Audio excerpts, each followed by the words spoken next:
दोस्तों, इस वीडियो में हम लोग बिहार के गठन संबंधी चर्चा करेंगे कि बिहार का गठन कैसे कैसे हुआ था। दोस्तों, बौद्ध भिक्षुओं के निवास स्थान को बिहार कहा जाता था, इसलिए हमारे राज्य का नाम बिहार पड़ा। दोस्तों, बिहार का महत्व प्राचीन काल से ही था। जब भारत में 16 महाजनपद थे तो बिहार में 3 महाजनपद थे। ये महाजनपद मगध, जिसकी राजधानी राजगृह थी। दूसरा जो महाजनपद था अंग, जिसकी राजधानी चंपा थी। और तीसरा महाजनपद था वह वज्जी था, जिसकी राजधानी वैशाली थी। दोस्तों, तो इस तरह से 16 महाजनपद में 3 महाजनपद का क्षेत्र बिहार में था। दोस्तों, बिहार राज्य का गठन का जहां तक प्रश्न है तो बिहार का इम्पोर्टेंस तो प्राचीन काल से ही था ही, साथ ही साथ पटना का भी इम्पोर्टेंस प्राचीन काल से था। पटना का अब तक मुख्य रूप से 5 नाम दिया गया है: कुसुमपुर, पुरुषपुर, अजीमाबाद, पाटलिपुत्र और पटना। वर्ष 1541 ईस्वी में शेर शाह सूरी के द्वारा पाटलिपुत्रा का नाम बदलकर पटना कर दिया गया और बिहार की राजधानी पटना को बनाया गया शेर शाह सूरी के द्वारा। दोस्तों, उसके बाद 1580 ईस्वी में अकबर के द्वारा बिहार को मुगल साम्राज्य का एक प्रांत बनाया गया और इस तरह से बिहार एक अलग राज्य बना। दोस्तों, 1733 ईस्वी में बिहार को मुगल साम्राज्य के अंतर्गत सम्मिलित कर लिया गया और 1765 ईस्वी में बिहार बंगाल की दीवानी अंग्रेजों को दे दिया गया और इस तरह से बिहार का प्रशासनिक महत्व समाप्त हो गया।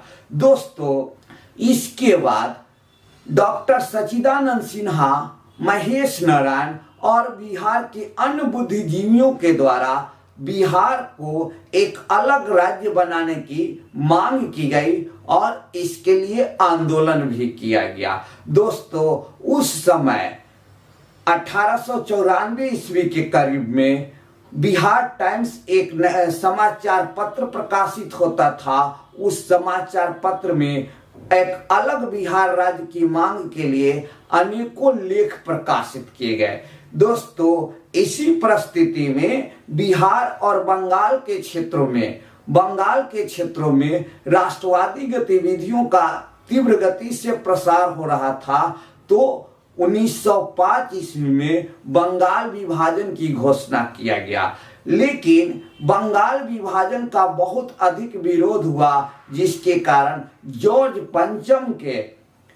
पंचम के दिल्ली दरबार में बंगाल विभाजन को रद्द कर दिया गया। दोस्तों, जॉर्ज पंचम के दिल्ली दरबार में 3 प्रमुख घोषणा किया गया था, जिसमें पहला जो घोषणा था उसमें यह कहा गया कि बंगाल विभाजन को रद्द किया जाता है। दूसरा जो घोषणा था उसमें भारत की राजधानी कोलकाता से दिल्ली स्थानांतरित किया गया और तीसरी घोषणा के अनुसार बिहार को एक अलग राज्य बनाया गया।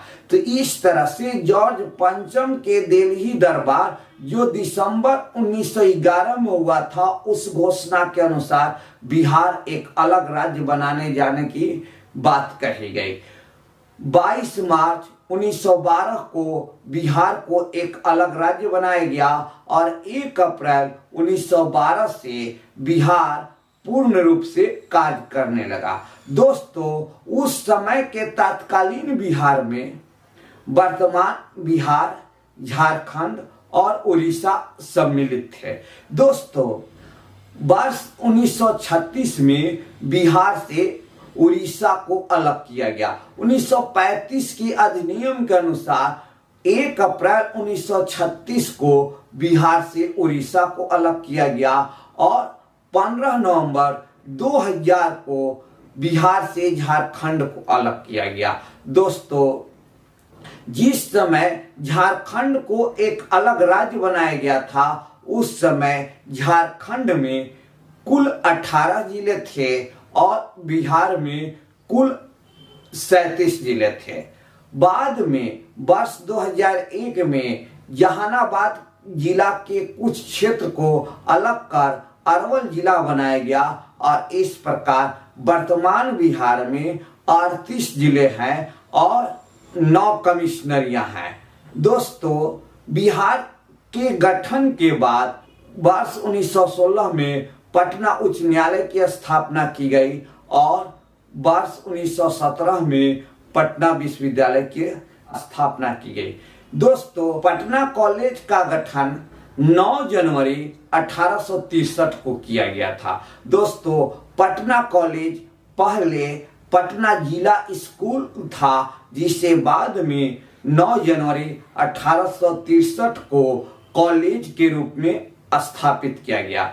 दोस्तों, इस प्रकार बिहार का गठन हुआ और बिहार का विभाजन समय समय पर हुआ है।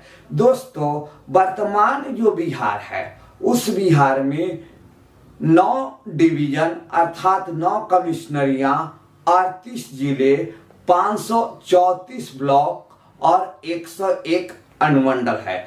दोस्तों, वर्तमान में बिहार विधानसभा में 243 सदस्य है और बिहार विधान परिषद में 75 सदस्य हैं। बिहार में लोकसभा से कुल 40 क्षेत्र हैं और राज्यसभा से 16 सदस्य चुने जाते हैं। इस तरह से प्राचीन बिहार से वर्तमान बिहार तक के गठन संबंधी जो भी जानकारियां था, उन सभी जानकारियों को हमने इस वीडियो के माध्यम से आपको बतलाया है। दोस्तों, यहाँ एक क्वेश्चन बहुत इंपॉर्टेंट है कि आधुनिक बिहार का निर्माता किसे कहा जाता है।